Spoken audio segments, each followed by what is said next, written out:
What's up, everyone? Today we are cooking.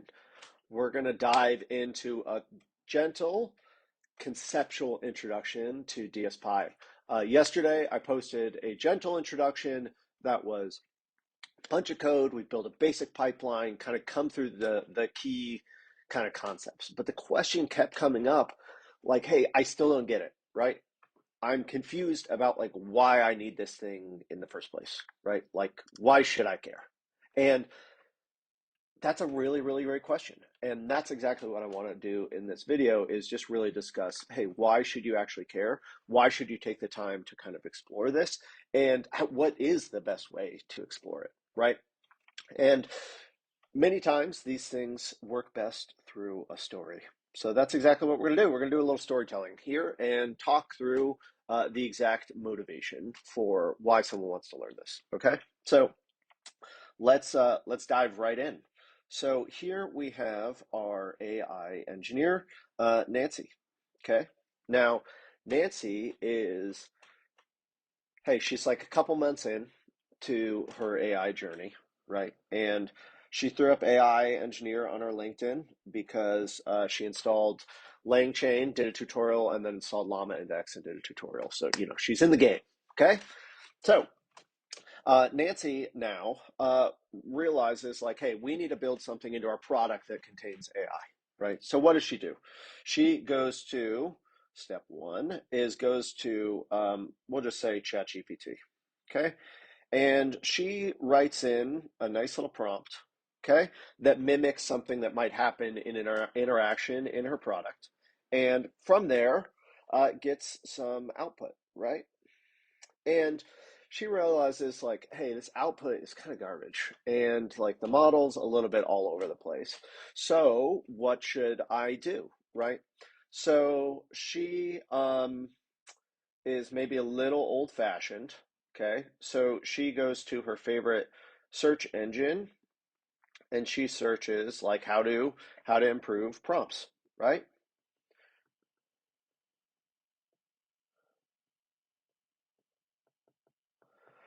Awesome. Great question, Nancy.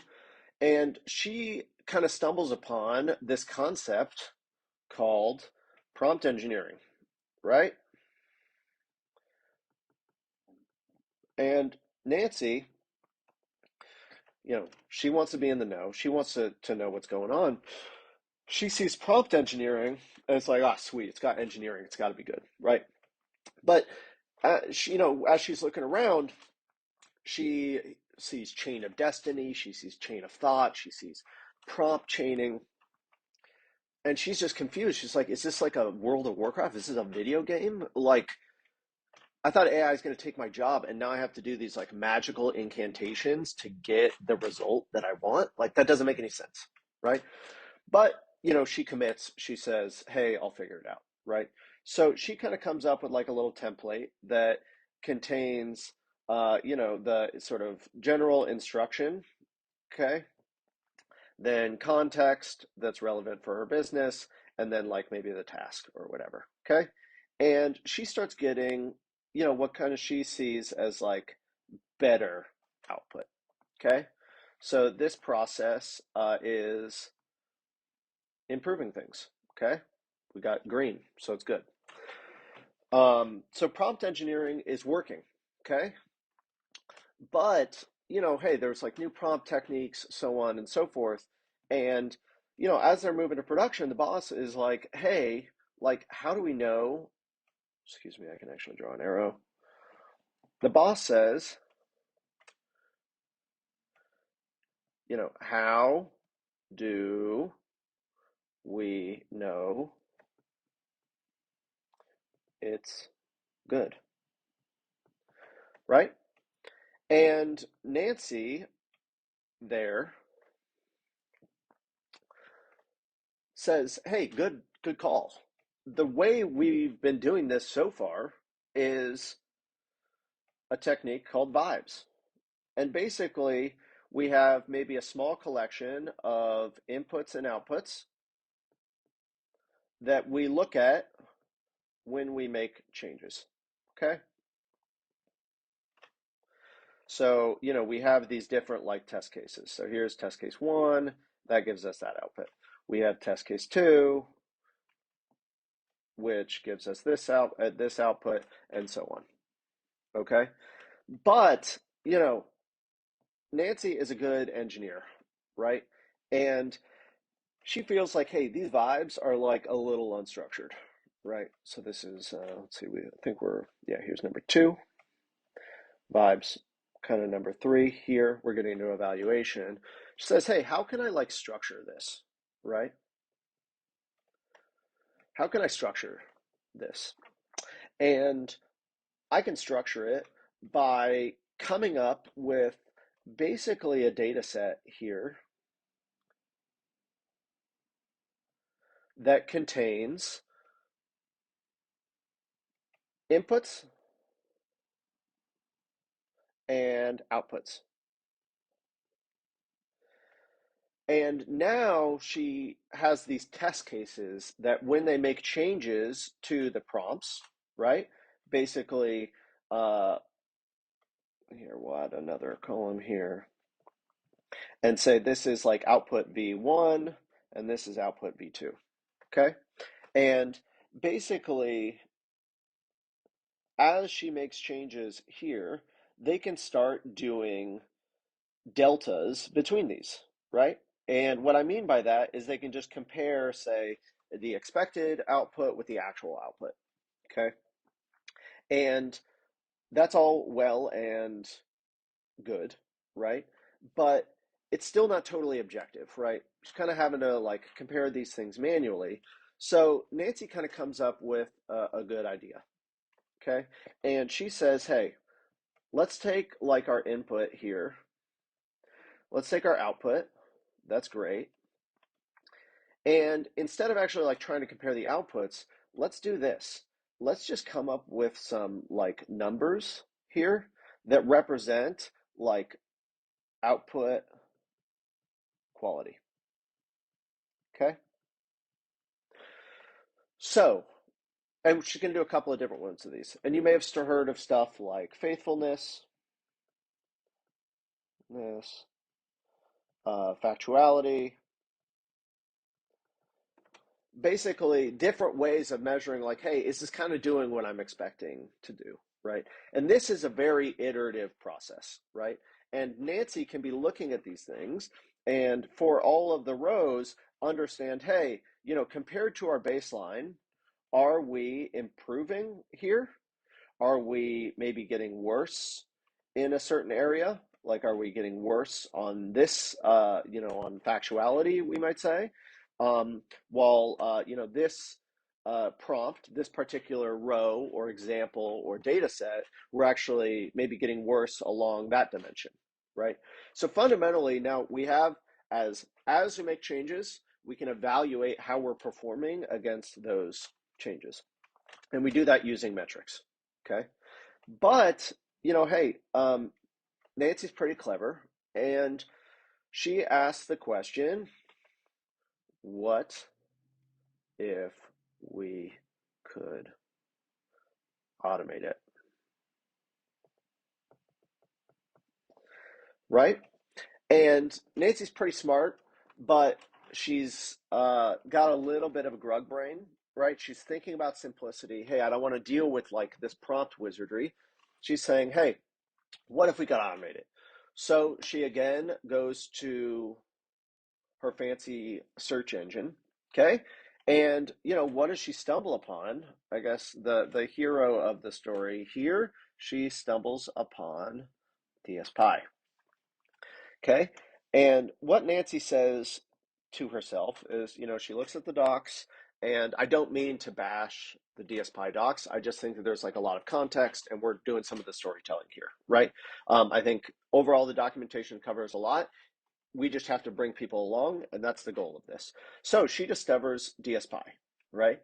And basically what she realizes, how it actually works here, is, hey, I define my task, okay, which is something that's unique to her business. So like Nancy's job, okay? she has to define a task. She has to gather examples.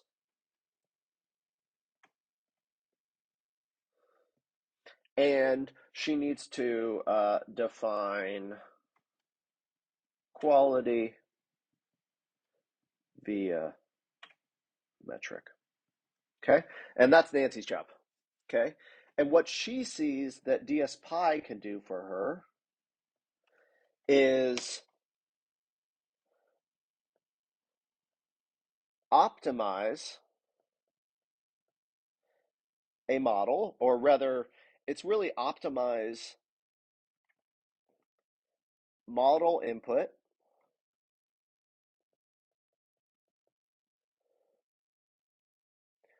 to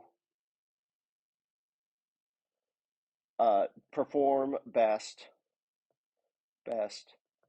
against the metric.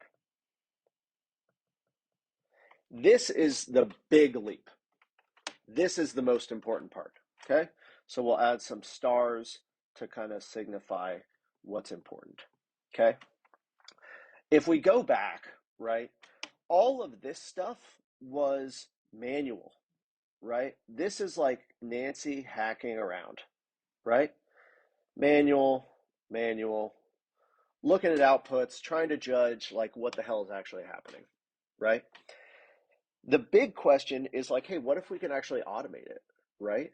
And on top of that, notice that when you're doing all these manual changes, how are you going to switch models, right? Like a different model is going to have a different set of instructions. It's going to respond differently to variables or to like inputs. So basically DSPy abstracts that like model and like instruction set into its concept of signatures. And what you do is when you create a signature, which is more or less like this kind of thing, it's a little abstract, but basically what you do is you just take on this task and then you tell DSPy to optimize it. Okay. And basically, it's going to do that for a given model, right? It can manipulate the instructions, it can manipulate the examples, and it basically uses common techniques to be able to do that, right? Notice Nancy's job here, I mean, she has to define, like, say, chain of thought, right? She doesn't have to implement chain of thought, right? And I think a really powerful concept here is Nancy says chain of thought, but then DSPy picks best examples,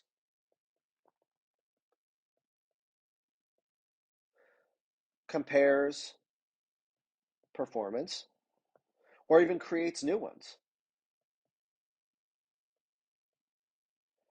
That's the power right there, right? And that's using like labeled few shot, bootstrap few shot, like kind of these techniques for saying, hey, I'm going to give you some examples of my like input and output, and I want you to give me either new relative bootstrapped synthetic examples that I can use in my app, or like use the ones that I have, and then tell me which examples are actually like kind of performing the best, right? Through random search and that sort of thing. So Nancy will just say, to continue our story here, she has implemented or started using DSPy in her research. So what does it kind of look like now, right? Well, her boss says, you know, VC funding's drying up.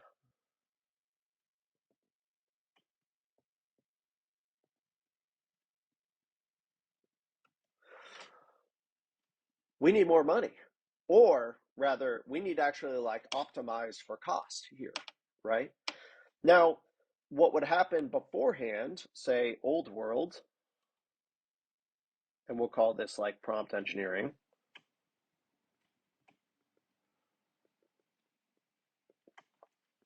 Here we have old world and we have new world, which is DSPy.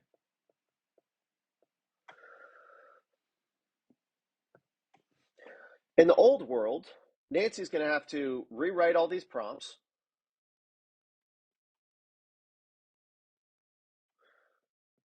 hook up new models,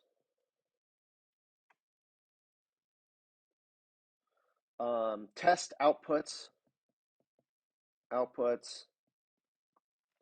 look at them all. It's very complicated, right? What she's going to have to do there, right? In the new world, she basically change the model signature, right? Or excuse me, not signature, but say change the model. Say open AI to Haiku, um, our latest, hacker alpha, to Haiku. Then basically just ask it to re-optimize, to compile a new optimized model. Compile, I can spell, to new optimized model. Okay? So now she didn't have to actually rewrite any prompts, right? This DSPy went through an optimization process on her behalf. And what's the result? She was able to achieve a lot more with a lot less effort, right? Simply by leveraging DSPy that optimizes the prompts, the examples, and even a larger pipeline. We didn't kind of get into that, but basically that's a lot of the motivation for DSPy is it abstracts the model so that you aren't building for that specific model. You're building like a general purpose. Hey, here's my problem. Now in DSPy, you actually run it for me. Okay. And that's really all that I wanted to cover here, right? We talked about a lot of the motivation, which, hey, you're going to write prompts, you're going to do some prompt engineering to try and tweak them, you're going to evaluate based on vibes, you might build a big giant evaluation set and do, comparisons there. DSPy is going to allow you to make all of that easier and then optimize it automatically at the end. And that is just a huge benefit for the end user. And I would say, from my perspective, this is a lot of the promise of DSPy. I think that there are definitely some shortcomings and things that are just unfinished within the library. But this is the possibility, and this is why I'm so bullish on it. I hope you enjoyed this. Please check out learnbybuildingai.ai, where I'll be posting this other material, and I hope you have an awesome week.